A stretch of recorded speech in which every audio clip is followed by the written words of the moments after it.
하물며 수행하는 스님들도 자기가 다 해결이 되지 않아서 다른 스님들의 도움을 받는 경우도 많습니다. 몇십 년 수행을 해도 인연법이거든요. 그것이 인연법입니다. 그런데 불자님들 같은 경우에도 여러 번의 그러한 기회가 있었음에도 불구하고 또 이러한 공덕을 지을 기회가 주어지는 경우도 있습니다. 네.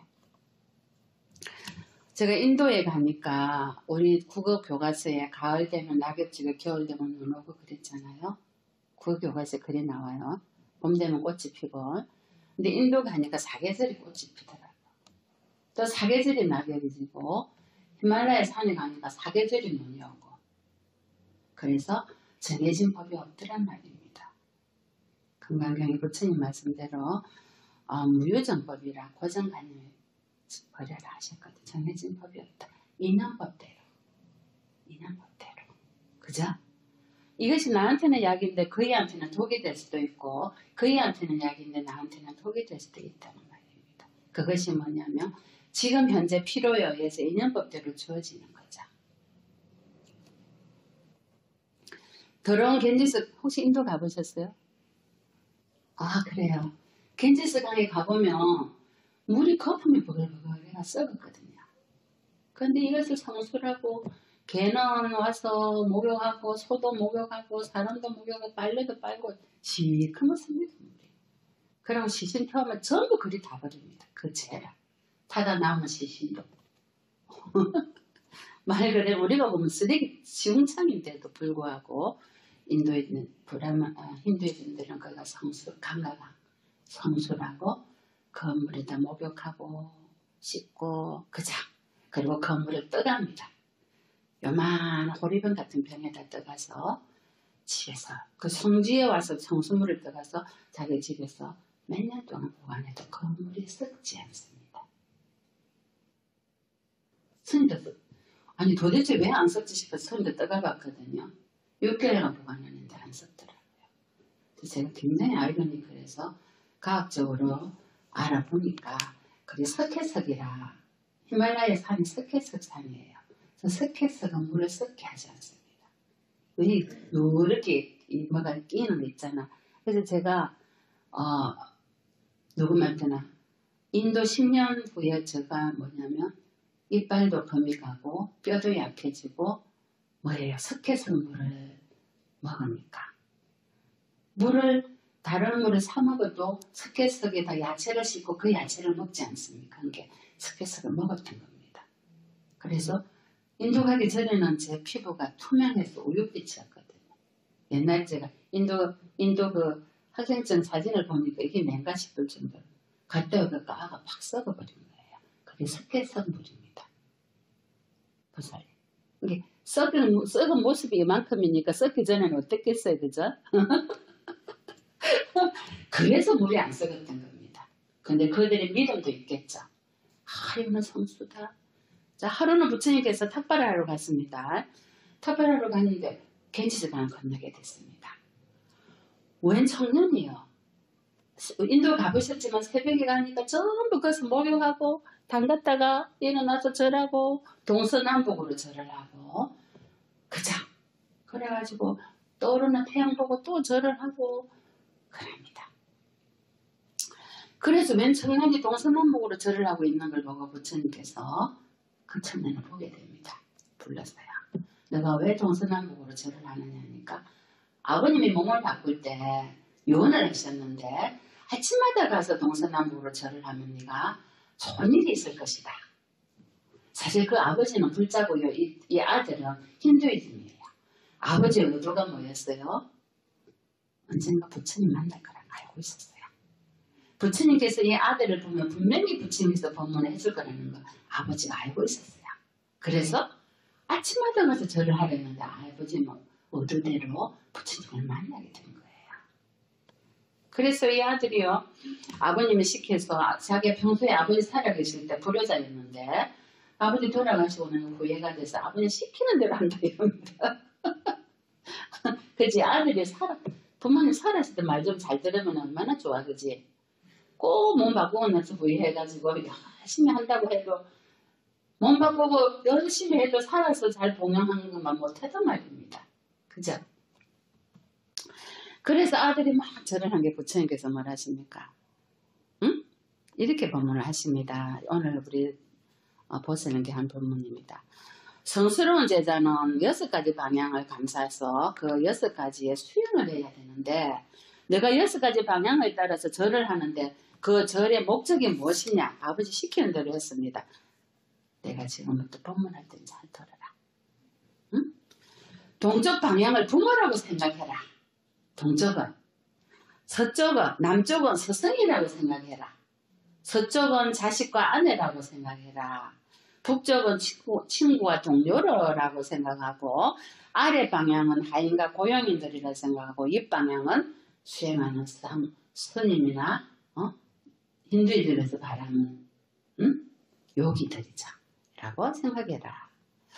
장자의 아들이요. 이렇게 5가지 경우로 동쪽 방향인 부모를 섬겨야 하느니라. 첫째, 부모를 복양할 때는 나는 그분들을 잘 복양할 것이다 라고 생각을 해라. 살아생전에. 둘째, 그분들에게 의무를 다 해야 된다. 어떻게? 부모가 하는 사업이 있으면 내가 그 사업을 잘 받아서 재산이 줄어들지 않게끔 재산이 늘어나게끔 잘 도와드려야 된다. 셋째, 가문의 대를 이어줘야 된다 이겁니다. 우리 주원이처럼 그죠? 이 주원이지 주원이. 주원이. 이제 장가를 가서 가문의 대를 이어줘야 되는 거라.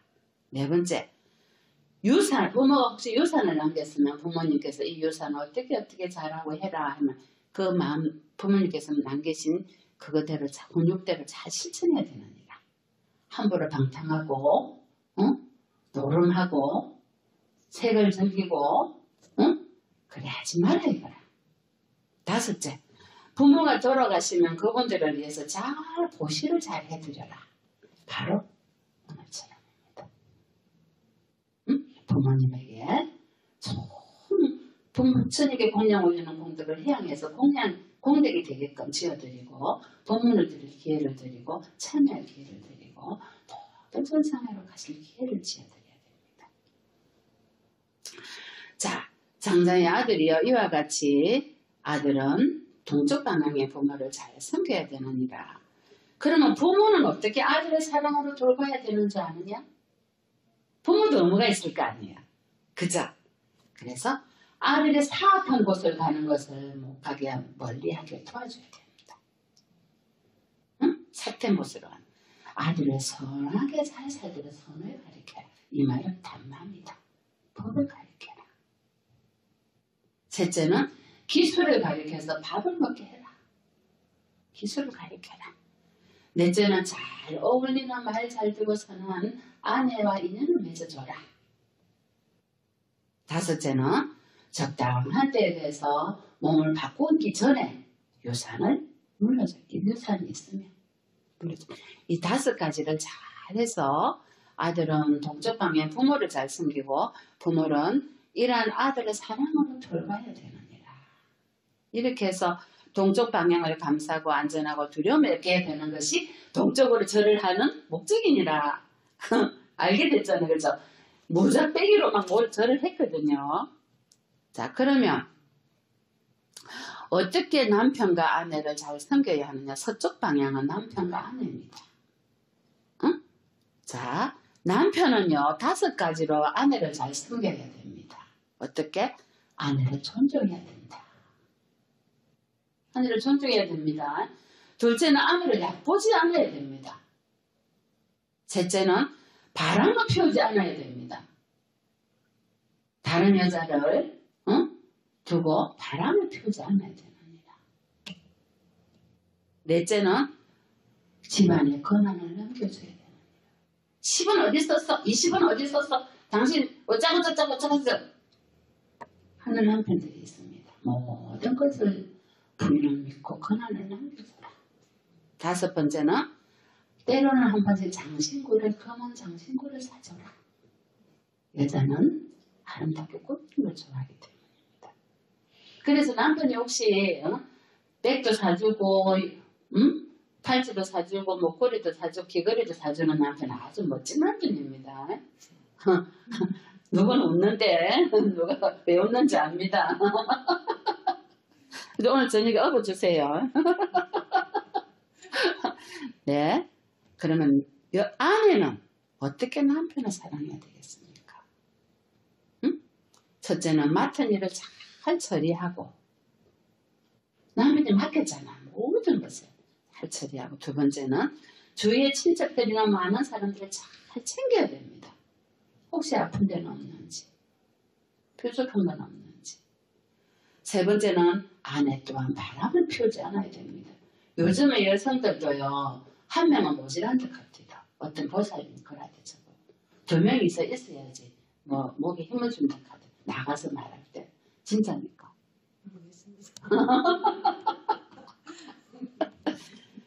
넷째, 가산을 잘 지켜야 됩니다. 함부로 써서 안 됩니다. 다섯째, 모든 맡은 일을 숙련되게 하고 게으르지 않아야 됩니다. 일찍 일어났어. 응?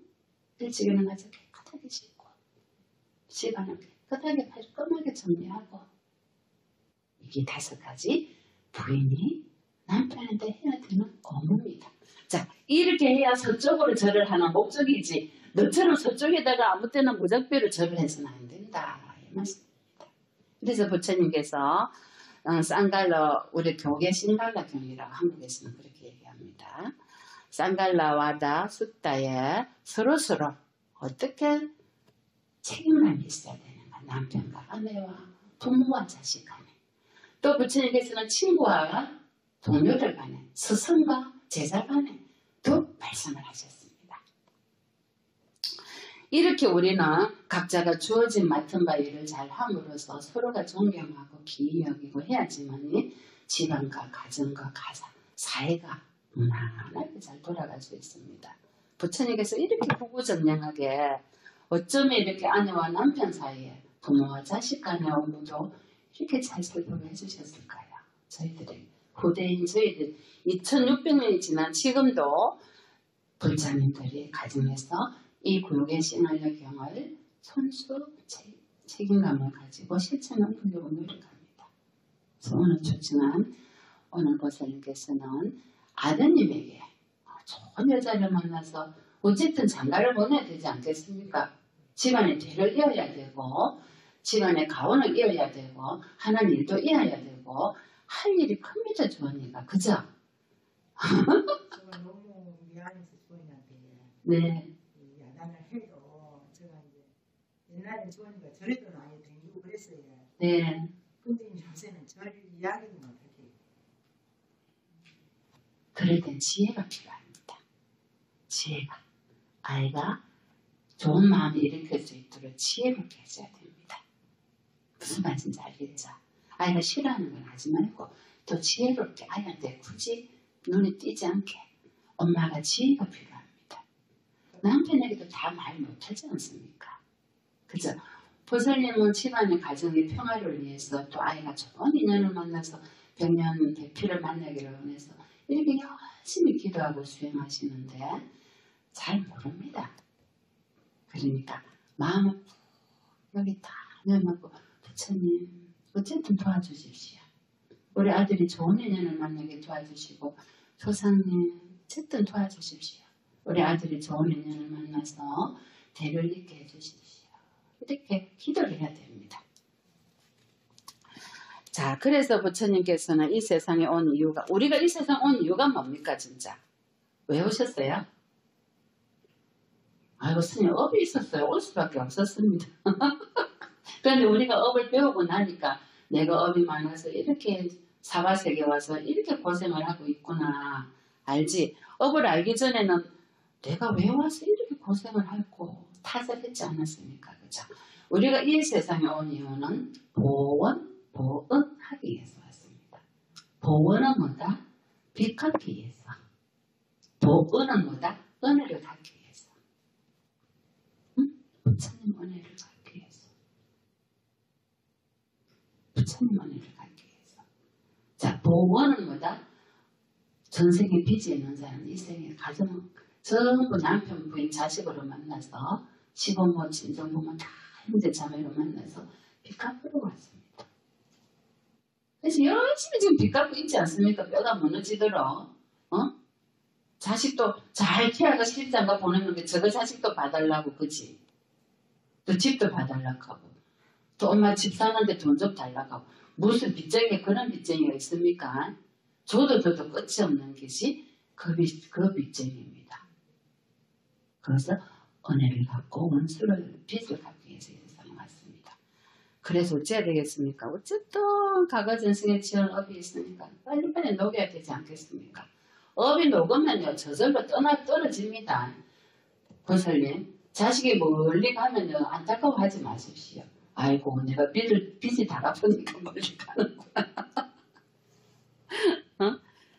어떤 것이든 다육에 참고 이겨야 됩니다. 부처님께서 감심인수해라. 참고 이기고 견디고 있다 보면은 끝이 있다 하셨습니다. 끝이 있다고. 어쨌습니까? 낯이라던 스님이 잘못해가 낮에 별을 펴다가 뱀의 목이 잘렸는데 그 뱀이 원결이 돼갖고 그죠? 그래도 못해도 그 스님을 죽이려고 맨날 칼 갈지 않았습니까? 애기 동자가 돼가 와갖고 그렇듯이 어쨌습니까? 계란도 있지 않습니까? 계란 맨날 툭툭툭 깨먹었더만 저거 품어보기도 전에 깨먹었다고 또 원수가 되지 않았습니까? 그죠? 예가 많습니다. 어떤 궁수가 기러기를 죽였는데 기러기 3마리가 저가 아들이 돼가 와갖고 다 키워놨더만 청년이 돼가 3명이 한꺼번에 급사하지 않습니까? 원수가 풀려고 안 했습니까? 자식으로 했다니까요. 그리고 저희는 달걀을 많이 갖고 와가지고 아줌마들 주거든요. 외국 사람들은 그거 주지 말까요? 아니 주는데 계란이 이제 닭을 키우던 보살님이 여인이 계란 저거 자식 좀 품어라 한두 개는 놔두면 될 것. 딱 나누면 따끈따끈할 때 먹으면 좋다고 따끈따끈할 때 탁 하고 품을 시간을 안 줬던 거예요. 그래가지고 어떻게 했어요? 이 계란 암탉이 원결이 맺었죠. 내가 다음에 너 새끼를 먹을 거다. 그 여인이 안 그래도 원결이 져갖고 닭으로 태어났거든. 암탉으로. 그 암탉 새끼만 놓으면은 이 암탉이 뭐로 태어나냐면 고양이로 태어나서 토끼가 핥아먹고 토끼가 핥아먹고 또 이 여인이 후신의 암탉은 그 전세계 지간 거 모르니까 내가 네 새끼를 잡아먹겠다 해갖고 살쾡이로 태어났잖아. 이 고양이는 사슴으로 태어나고 사슴이 새끼만 놓으면 살쾡이가 탁 잡아먹은 물로 잡아먹히고 500세 동안 이게 원결입니다. 전생에 내가 한 걸 모르니까 이 생에 당신이 어쩌고 저쩌고 당신이 어쩌고 전부 전생에 내가 했던 대로 사고를 일어나는 일은 뭐다? 우리가 사고 당했다 이러지 않습니까? 사고 아닙니다. 아유 오다가 사고 때문에 교통사고 나고 어쩌고 저쩌고 비행기가 폭발해가 사고를 죽었다. 사고 아닙니다. 모든 일은 과거 생에 내가 지은 원결이 있기 때문에 이 생에 내가 그걸 받는 겁니다. 사고는 일어나는 일은 눈품만큼도 없다고 안 합니까? 그래야 원결이 풀리거든요. 잘못했다고 해야지. 부처님. 왜 있잖아요.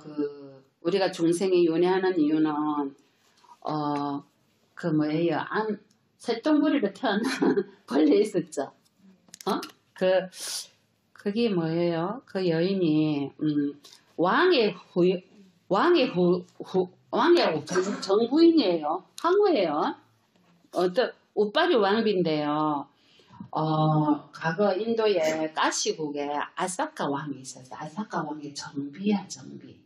근데 이 왕비 너무너무 이뻐가지고 왕이 지쳐가지고 너무 사랑했는데 왕비가 죽었거든. 일찍 죽었어. 죽어가지고 왕이 물론 미라처럼 만들어가고 지금 침대 밑에 놔뒀잖아. 너무 아름다운 부인이 죽었어. 근데 이 왕비가 죽어가 뭐로 태어났냐면 소똥벌레 있지. 소똥구리 벌레 태어났잖아요. 그 왕은 있잖아. 저거 아름다운 그렇게 지혜롭고 지적인 자기 부인이 멀리 천상에 좋은 곳에 태어났을 거라 생각했죠. 근데 수행자 스님이 와서 뭐라 했습니까? 당신의 왕비는 교만했고 오만했고 수행자들은 무시했고, 그래서 어떻게 했어요? 소똥구리 벌레가 태어났다 했잖아. 더러운 똥 굴려서 먹는.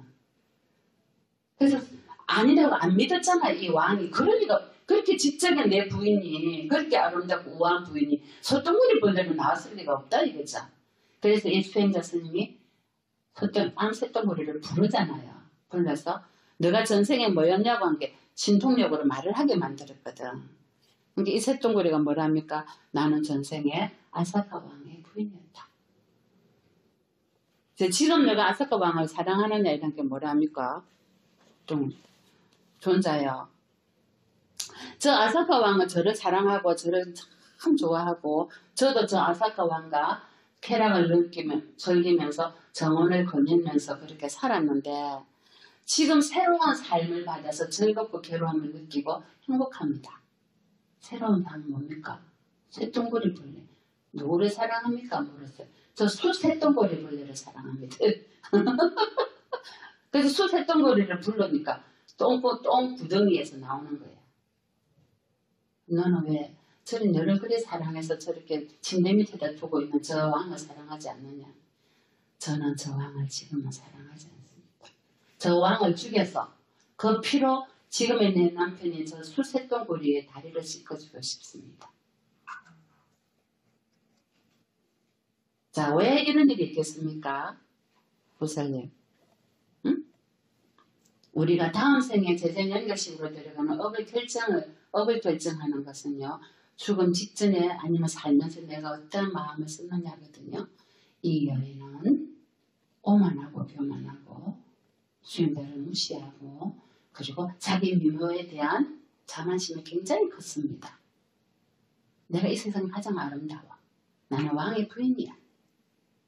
그래서 그 미모에 대한 가래와 집착이 너무 강했기 때문에 미모 죽어서 그 미모 썩어가는 그 똥을 먹는 똥벌레로 태어난 겁니다. 자, 지금 그 암새똥구리 벌레가 자기가 벌레로 태어나서 이렇게 흉악하다는 걸 자기가 압니까? 모릅니다. 왜? 눈을 가렸습니다. 눈을 가려서 자기가 가장 행복하고 아주 아름다운 암새똥구리 벌레라는 수새똥구리란 즐거움과 괴로움과 고통을 받는 삶을 얼마나 살겠습니까? 때로는 소발에 밟혀 죽고 자, 우리는 이렇게 삽니다. 보살님. 이렇게 또 재생하고 또 재생하고 또 윤회해서 수없는 생을 또 그래 원결을 져서 또 윤회를 합니다. 한 생각이 머물면요. 그게 전부 다인 줄 압니다. 고정관념에 빠져서. 제가 그랬잖아요. 그렇게 사계절 다 낙엽이 지더라고요. 그다 그렇게 더러운 물을 섬수라고 떠가더란 말입니다. 뭡니까? 정해진 법이 없습니다. 뭡니까? 고정관념에 막혀 있으면요. 융통성이 없어집니다. 보살님. 지금 나에게 필요한 게 뭔지 보세요. 지금 나에게는요. 이러한 법문을 들여서 이렇게 저렇게 산화되고 비행기 사고로 산화되고 저렇게 돼. 그 조사님 아까 보살 보셨죠? 무엇이 최선책입니까? 지금 나에게 인연된 것이 무엇이냐? 그게 중요합니다. 누구한테 말을 해도 사람들은 다 고정관념에 빠졌기 때문에 못 듣습니다. 비구니 스님은 전도를 못합니다 합니다. 제가 비구니 스님 전도도 많이 해줬는데요. 죄송합니다. 보살님. 전도는 스님이 하는 게 아닙니다. 전도는 부처님이 하십니다. 아미타 부처님이 하시고 지장보살님 하시고 간선보살님 불보살님들께서 하시지 스님들 인간이 어떻게 전도를 합니까? 교만하죠. 스님들은 그냥 방편으로 부처님께 간절한 원력으로 고해서 부처님 도와주세요. 이 모든 작업은요 불보살님들께서 하십니다. 인간이 하는 작업이 아닙니다. 어떻게 인간이 저 높은 천상으로 보낼 수가 있습니까? 인간이 인간의 세계에 있는 인간이죠. 깨달음을 입으신 큰 스님 성현이 되셔서 아랑갈 어떤 큰 성인이 되셨으면은 가능할지도 모릅니다. 어디 그냥 고통세계에서 조금 하지만 지옥 무간지옥 중생을 다 올릴 수 있는 그런 원력을 가지고 그런 일을 할 수 있는 일은 불보살님밖에 못합니다. 지장보살님, 간생보살님, 대세제보살님, 아미타 부처님, 부처님들이 하실 수 있는 겁니다. 그래서 저는 제가 전도를 합니다라고 말을 하지 않습니다. 불보살님 하시는 일인데요. 자, 옆으로 빠졌습니다. 그래서 이 여인이 이제 이렇게 쇳덩구리 벌레로 태어났잖아요. 너무 신기한 거는요. 거들먹거리고 오만하고 방자한 사람은 나쁜 세계에 태어나기 쉽습니다. 근데 공경할 만한 사람은 공경하고 존경하고 늘 이렇게 한 사람은 고귀한 가문에 태어납니다. 이 암새똥구리로 태어난 이 여인은요. 거들먹거리고 오만하고 고만하고 방자하고 보시하지 않고 계율을 지키지 않고 늘 뭡니까? 자기의 미모에 대한 자존심, 자만감이 강했던 겁니다. 자, 우리가 어느 곳에 가서 몸을 받더라도요. 그곳에서 감각적인 욕망에 빠져서 가려하고 집착하고 이러한 것이 없다면요. 어느 곳에 가서도 그곳에 내가 업보가 있어서 그곳에 태어났다 하더라도 지옥하게 주성하시는 천상 어느 곳에 태어나더라도 그 세계는 뭡니까? 유한합니다. 유한하다는 말은 계속해서 그 세계가 끝나면 그 다음 세계가 또 있고 500세, 1000세, 수억금 세가 또 태어납니다. 왜? 가려와 집착과 욕망이 있는 이상은. 그러면 가려와 집착과 욕망을 내려놓으려면 어떻게 해야 됩니까? 무아를 알아야 됩니다. 가려와 집착과 욕망을 일으킬 내가 존재하지 않는다는 걸 알아야 됩니다. 그러면 내 있는 데였으니 잠시 조건에 의해서 오온이 만들어져서 잠시 인연이 돼서 만났을 뿐입니다. 유한하다 하지 않았습니까? 조건이 끝나면 다시 돌아갑니다. 원점으로. 근데 우리는 내가 있다고 집착하기 때문에 이 집착한 대로 그대로 몸을 바꾸죠. 가사에 집착해서 가사에 사는 이거 태어나듯이. 그죠? 어디에 집착하느냐죠.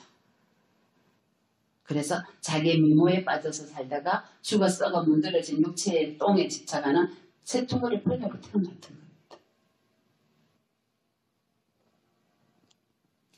우리가 왜 이렇게 계속 윤회 재생하냐면요.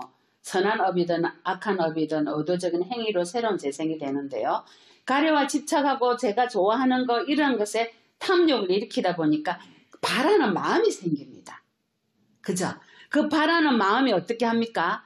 다시 내가 즐겁고 행복한 곳에 가야지. 즐겁게 행복한 곳에 살아야지라는 마음이 일어남으로써 의도적인 행위를 하게 됩니다. 그곳으로. 개의 삶이 좋아 보여서 개로 태어나듯이. 부잣집에 사는 고양이 삶이 좋아 보여서 한마음 일으켰는데 고양이로 태어나듯이. 그렇게 태어나는 겁니다. 바라는 마음의 의도적인 행위를 하게 만들죠. 의도적인 행위를 함으로써 한 생각을 일으킨 것이 다시 재생연결식으로 들어가게 되죠. 그리 태어나면 어쩝니까? 그리 태어나면 이제 그게 전부인 줄 알고 거기서 어쩝니까? 축착합착 돼가지고요. 그리 또 살다가요. 또 업을 짓고 또 그리 태어나는 겁니다. 수없는 생을요. 한 번도 간절한 마음으로 윤회에서 벗어나고자 하는 마음, 출리심, 보리심, 보살심 단 한 번도 일으킨 적이 없습니다.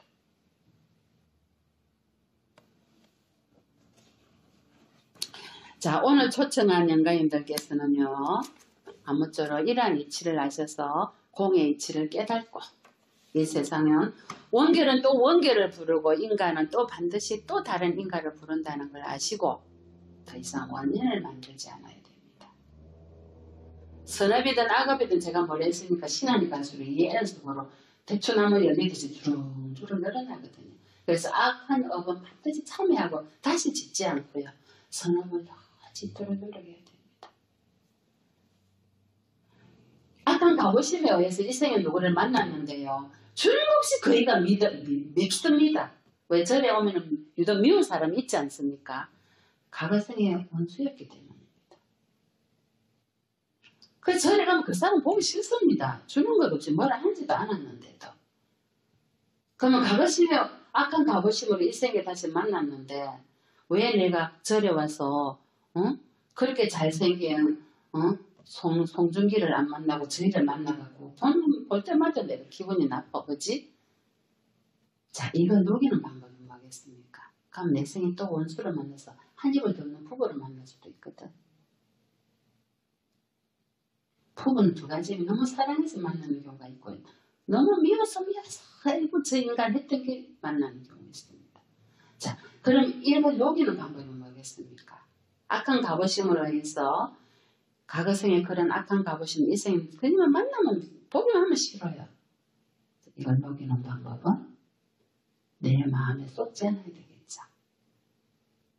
마음이 애초에 존재합니까? 마음이 애초에 1200번 같은 사라지는 마음이 이 한가 같고 그림자 같고 헛개비 같은 마음에 우리가 쏘가서 내 마음이 있는 줄 알았던 겁니다. 마음이 애초에 존재치 않습니다. 그래서 바로 알아차렸어요. 내가 또 마음에 쏘갔구나. 내는 뭐한데? 색소상형식이다 공으로 들어가면 뭐한데? 내가 또 내가 있는 줄 알고 쏘갔구나. 악한 가보심의 결과로 이 생에 만나는 그 악한 인연들은 어떻게 해야 됩니까? 선한 인연으로 바꾸는 방법은 내가 뭐하라는 걸 알아차려야 됩니다. 밉다 곱다 하는 인연을 일으킬 내가 애초에 존재치 않다는 걸 알아야 됩니다. 내가 존재치 않으면 상대도 존재치 않죠. 그래서 원별이 풀리게 됩니다. 이 이치를 아셔야 됩니다. 한번 그렇게 연결이 지서 그걸 다시 만났을 때 그걸 녹이지 않으면요. 매 생기에 또 만납니다. 그게 또 이자가 붙어가지고 그때는 원수로 만납니다. 서로 죽일 수도 있죠. 왜? 계속 쌓이니까. 그래서 이 생에 해결하지 않으면요. 다음은 기회가 없습니다. 그래서 어쩝니까? 미운 놈 떡 하나 더 주고 차 한잔 사고 밥 사주고 어쨌든 잘 봐달라고 오히려 아부를 해야 됩니다. 그래서 아시겠죠? 아이고 그 인간 안 만났으면 좋겠다. 저리 가서 하지 마시고 만나면 아이고 왔냐고 떡 하나 더 주고 밥 한 개 사주고 차 한잔 사주고 안아주고 이래 연결이 풀립니다. 그런데 제가 그게 한 가지 그게 있습니다. 저는 이제 조배종도 그 사람은 천태종은 있는데 그 동네 아줌마인데 그 아줌마가 아주 옛날에 잘 살았는지 알고 개를 해가지고 그리 살았거든요. 동네에서. 근데 한 3년 전에 다리를 다쳤어요. 차가 넘어갔어요. 근데 자식들이 부산의 병원으로 원장이고 이렇게 굉장히 잘 살아요. 근데 동네에서 그 아줌마를 목욕탕으로 이렇게 이 다리가 아프니까 못 들어가고 그대로 들어가요. 그러니까 쫓긴 했어요. 사람들이. 근데 제가 집에 전 도로 가니까요. 그 아줌마를 이렇게 안았어요. 안았는데 그 소리를 했는가 봐요. 그리고 천태종 그 어른이 댕기는 어른이 천태종에도 그 아줌마 보시라고 그랬는가 봐요. 근데 제가 인사를 하면 말을 안 해요. 그 이제 그 아줌마하고 이렇게 그거 하다고. 근데 저희 절에 저번에 그 바다에 그거 요한계를 하는데 그러자 내가 이제 그날을 이제 절에를 갔는데 그 아줌마가 저한테 돈을 10만 원을 줬더래요. 우리 집에 일하는 아줌마한테 그 다리를 떨룩떨룩 하고 가니까 저게 돈이 없어서 그러는 게 아니고 그러다 뭘 묻고 사라고요. 그러면서 주더랍니다. 근데 그날 돌아가셨어요. 그래가지고 제가 이제 그날 저녁에 막바로 거기를 갔는데 가가지고 이제 보시를 20만 원 하고 그러는데 아직까지 그 아줌마가 저한테 말을 안 해요. 저는 인사를 이렇게 하면 이렇게 막 들어가고 하고 그리고 동네에서 이제 그래도 내가 지금 마음을 나는 인사를 하는데 자기는 안 받거든요. 괜찮아요. 요새는 인사를 안 해요. 네, 괜찮습니다. 응?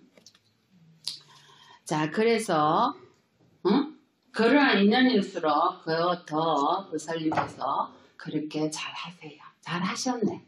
잘 하시고 그 인연도 요라면은 요 앞에 가갖고 부산 식사하셨어요? 이러고 예, 더 잘하세요. 예. 그래야지 그 인연의 고리가 풀립니다.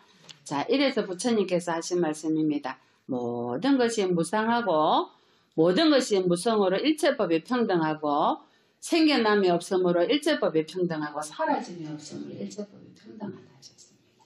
생긴 것도 없고 사라지는 것도 없다. 나도 없고 너도 없다. 이 말씀입니다. 원래 모든 것이 청정하고 모든 것이 취하고 버릴 것도 없느니라. 애초에 존재치 않기 때문에. 응? 그러니까 한과 같고 그림자가 같고 물거품과 같고 물속의 달과 같으므로 일체법이 평등하고 유무가 둘이 아니고 모든 만물의 생멸이 다 애초에 없었고 삼계가 생긴 것이 다 뭐 때문에 생겼다? 마음을 의지해서 생겼다. 12인연에 의해서 무지의 무명에 의해서 행위를 하고 행위를 해야 뭡니까? 응? 아르마리가 생겼다 이겁니다.